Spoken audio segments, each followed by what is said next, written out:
Vamos a tocar un tema muy importante, esta gran polémica que tiene que ver con el 2x1, este fallo de la Corte Suprema que brinda la posibilidad a condenados de delitos de lesa humanidad a la reducción de la pena. Mucha polémica en todo el país y muchas repercusiones, y de hecho se prepara una marcha en todo el país, en Santa Fe, incluso en San Cristóbal. Así es, ya les vamos a estar contando hora y el lugar, pero ahora tenemos una comunicación y estamos en vivo para hablar con el doctor Néstor Oroño, quien es abogado especializado en Derecho Penal, es docente universitario y le damos la bienvenida aquí en Informe 4. Buen mediodía, ¿cómo está, doctor? Buen día, un gusto conversar con ustedes. Bueno, lo contactamos por lo que estábamos hablando, esta gran polémica que la verdad que conmueve a toda la sociedad, que tiene que ver con esto del 2x1, este fallo de la Corte Suprema de Justicia. Así que, por favor, queremos empezar que nos explique principalmente qué es el 2x1. El 2x1 fue un beneficio que se instauró en el año 1994 para el cómputo de la prisión preventiva por la excesiva demora que tenían muchos procesos penales, pensado para procesos penales comunes. También eso quiero subrayar para que se entienda Sí. Lo que ha generado la aplicación de la ley del 2x1 en este caso tan especial, tratándose de un delito de lesa humanidad. Y decía entonces consiste en el cómputo privilegiado, hacer valer por cada día cumplido de prisión preventiva, de encarcelamiento preventivo, 2 de condena. Esa ley, que fue sancionada en el año 1994, fue derogada en el año 2001. ¿Qué pasó en este caso? En el caso de tratándose de un delito de lesa humanidad, hechos que ocurrieron en la década de 1970 y que fueron juzgados recientemente. Se aplicó esta ley en virtud de las normas que surgen del artículo 18 de la Constitución Nacional y del artículo 2 del Código Penal, que expresamente prevé que si cambia la ley vigente al momento del hecho y la vigente al tiempo de la condena, o si entre medio, entre esos dos extremos temporales, rige una ley intermedia, se va a aplicar siempre la ley que sea más favorable, más benigna al imputado. Eso fue lo que ocurrió en este caso. Doctor, usted sabe que este caso ha generado muchas repercusiones en el ámbito político, no solamente en el ámbito nacional, sino a nivel internacional, ¿no? Usted como un hombre de la justicia, ¿nos puede explicar si los 3 jueces de la Corte Suprema actuaron bien, actuaron en forma inconstitucional, como algunos lo dicen, y si nos puede explicar el término de prevaricato, que es una de las, justamente, de las imputaciones que quería hacer el fiscal Marijuán? Mire, lo que creo que hay que tener presente siempre que actuamos en el ámbito del derecho, que estamos en el terreno de las ciencias humanas, donde la valoración, la ponderación personal es una impronta de la actividad judicial. No estamos operando con reglas matemáticas. El derecho es ciencia humana, por lo tanto es interpretado y aplicado por seres humanos con el margen de falibilidad propio de todas las personas humanas y de la diversidad de opiniones que caracteriza estos ámbitos del quehacer humano. Yo no me animaría a decir que los jueces actuaron mal o bien, interpretaron de una forma el derecho que evidentemente no ha sido compartido, en primer lugar por sus 2 colegas que votaron en minoría. Recordemos que la mayoría de este fallo la conformó el voto de los doctores Rosenkrantz, Rosati y la doctora Hayton de Nolasco, y que en minoría votaron los doctores Maqueda y los doctores Lorenzetti, quienes tuvieron otra postura, y desde esa perspectiva no era aplicable el beneficio del 2x1.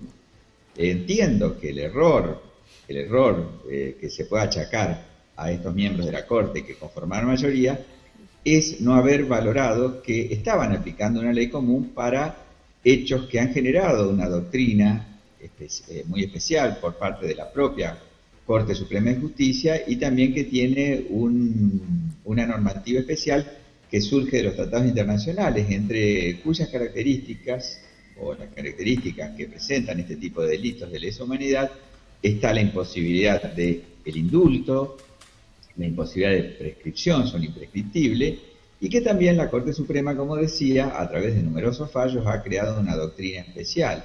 De ahí entonces que creo que no se valoró debidamente en el voto mayoritario que se estaba aplicando una ley común para delitos que tienen un tratamiento especial, que es lo que remarcan los doctores Lorenzetti y Maqueda en su voto minoritario. Pero yo me animaría a decir que, como ha ocurrido en el día de ayer, que ha existido una denuncia por prevaricato, creo que, para mí, al menos desde mi perspectiva, deberíamos descartar que los jueces hayan actuado fuera de la ley. Actuaron interpretando, evidentemente, de una manera que no es compartida por la gran mayoría de la sociedad y del grupo político, que ayer mismo dio una respuesta contundente al dictar una ley interpretativa que limita la aplicación de esta ley del 2x1 para los casos de los que estamos hablando. Ahora, doctor, usted lo conoce a Rosati, si hablamos justamente de un juez que fue funcionario de gobierno en la administración provincial santafesina, que estuvo en derechos humanos incluso también, ¿le sorprende la interpretación del santafesino? No, mire, el doctor Rosati es un jurista que creo ocupa merecidamente y dignamente el lugar que ocupa en la Corte, llegó por mérito propio y ha hecho una interpretación muy aséptica, por llamarlo de alguna manera, de las normas que surgen de la Constitución Nacional y de los tratados internacionales. Creo que eso es lo que se puede achacar al doctor Rosati, pero nadie, conociéndolo, sabiendo su integridad humana, nadie podría sospechar que el doctor Rosati actuó prevaricando como lo denuncia un abogado y que lamentablemente el judicial ha tomado. Creo que esa ha sido la impronta que le ha dado el doctor Rosati, abstrayéndose, como ya dije, de la naturaleza propia de estos delitos, que evidentemente merecen un tratamiento distinto en lo que es la jurisprudencia de la Corte Suprema de Justicia. Más allá de su profesión, como ciudadano, ¿usted tiene una opinión formada sobre este fallo? Mire, creo que el derecho se aplica, no creo, sino que, perdón, corrijo, el derecho se aplica a una realidad social concreta y no puede abstraerse de lo que son las expectativas de la gente. Los jueces, y esto que ha ocurrido con este fallo, deja en claro que deben resolver atendiendo a lo que son las expectativas sociales, siempre dentro de la ley. La enseñanza o la moraleja que deja este caso es que los jueces deben estar muy atentos al momento de aplicar la ley a lo que son las expectativas sociales. Y en este sentido creo que la definición de la sociedad en general ha sido contundente y esperaba, interpretando y aplicando y valorando como corresponde al hombre de derecho, otra respuesta que fue distinta a la que dio la Corte Suprema con su voto en mayoría. En definitiva, lo que quiero decir es que se terminó esa falacia que reinaba hace muchos años en el ámbito de la justicia, que los jueces hablan por su sentencia, que los jueces eran personajes que estaban amurallados, que estaban prácticamente aislados de la sociedad. Hacer justicia importa concretar un acto de gobierno y como tal dar las respuestas que la sociedad demanda. Creo que esa es la enseñanza que nos tiene que dejar este fallo y la repercusión que ha generado en la sociedad este fallo. La verdad que, escuchándolo a usted, doctor, pareciera que, y ojalá todos interpretarían de la misma forma, ¿no? En cada acto de justicia que se espera de los jueces, no solamente de Santa Fe, sino de toda la República Argentina, ¿no? Pero bueno, como en todos los ámbitos de la vida, hay buenos y malos. Algunos que justamente interpretan de una manera y otros de otra. Hay que ver en qué contexto se da y hasta qué punto la sociedad lo tolera.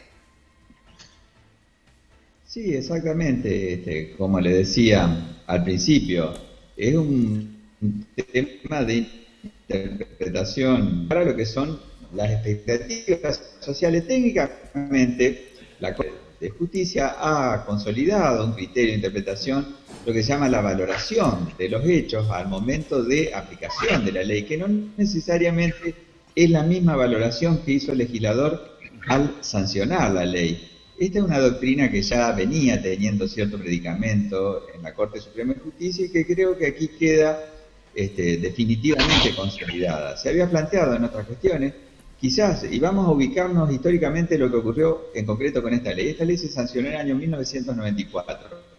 Discúlpenme, Sí.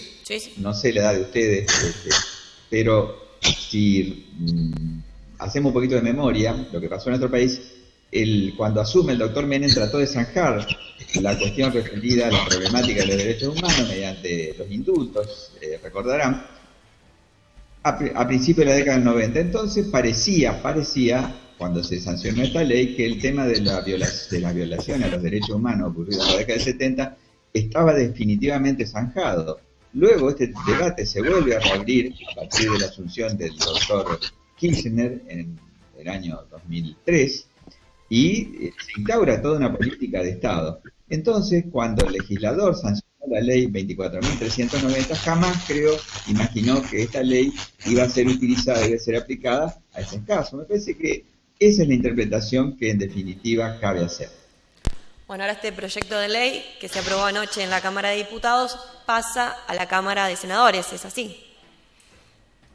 Ahora exactamente, ayer se sancionó una ley interpretativa de la ley 24.390 que tuvo un pronto tratamiento en la Cámara de Diputados y hoy estaría pasando al Senado, donde el legislador, a los fines de la debida aplicación de esta ley 24.390, establece en qué ámbito, en qué marco se tiene que aplicar. Son leyes interpretativas, como existen numerosas en nuestra legislación. En el propio Código Penal existen pautas interpretativas, de ahí entonces que no es extraño ni resulte algo ajeno a nuestra tradición jurídica que el legislador establezca pautas para la aplicación de sus propias leyes en el ámbito de la justicia.